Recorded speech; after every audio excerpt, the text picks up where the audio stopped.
Hi, it's David Manson here. I want to welcome you again to our lecture series.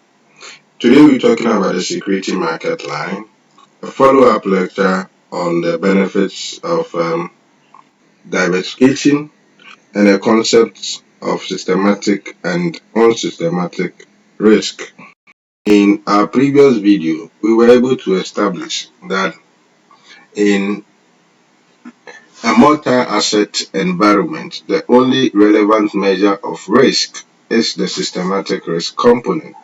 Okay, we want to lay the foundation for the measurement of this level of risk.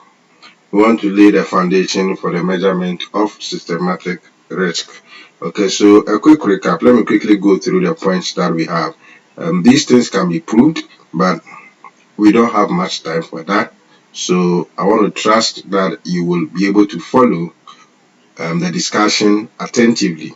Number one, systematic risk affects all assets, but in different ways.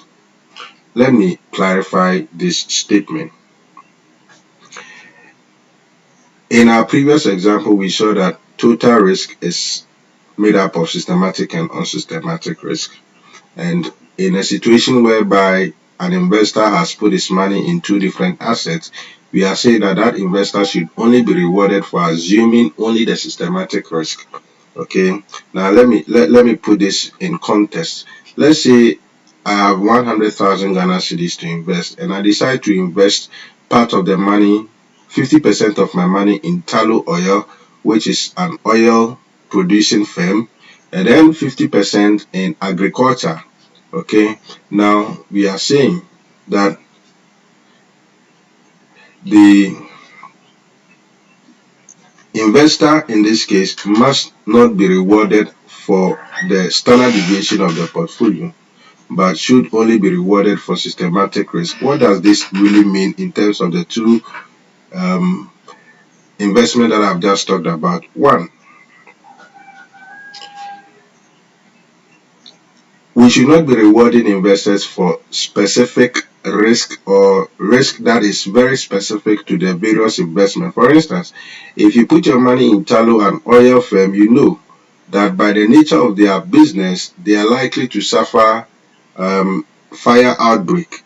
Okay, they are likely to suffer huge losses resulting from exploration, and these losses are very peculiar to the nature of that business.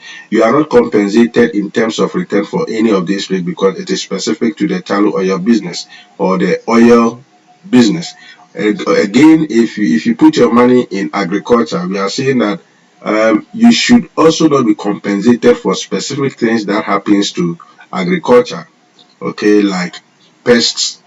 Okay, if you fail to control pests and pests devour your farm and you don't have any returns at the end of the year, nobody should compensate you for that returns, for that risk, okay, of pest infestation.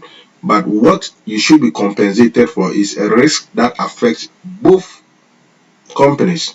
Okay, the risk can affect both companies differently, but once it affects both companies, then we should be rewarded for that as an investor. So as an investor, I should be awarded for assuming risk that emanates from something like the coronavirus in these two companies. Okay, the coronavirus, for instance, has reduced world oil prices dramatically